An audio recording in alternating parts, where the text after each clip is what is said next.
एक बहुत ही भोला भाला सा आलसी लड़का था। वो कोई काम नहीं करना चाहता था, बस खाना खाता, घूमता और सोते रहता था।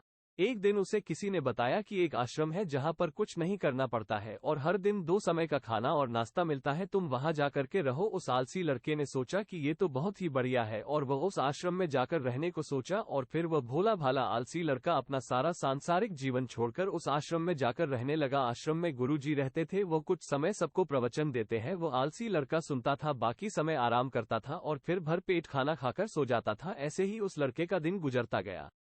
एक दिन उस आश्रम में कुछ भी नहीं बना। नाश्ते के समय नाश्ता नहीं मिला। उसने सोचा नाश्ता नहीं मिला, भोजन तो मिलेगा।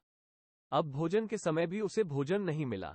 लड़का दौड़ करके गुरु जी के पास गया और उसने पूछा कि आज भोजन क्यों नहीं बना। गुरु जी ने कहा कि बेटा, आज एकादशी है और जितने भी आश्रम के सदस्य हैं उनका उपवास है और तुम्हारा भी आज उपवास है, आज भोजन नहीं बनेगा।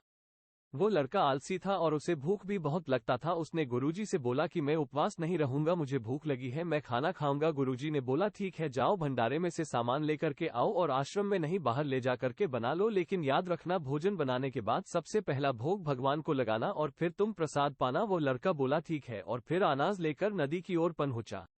भोजन पकाने लगा, तैयार हुआ। उसके बाद कहने लगा कि भगवान श्री राम आए, पधारिए, भोग लगाइए।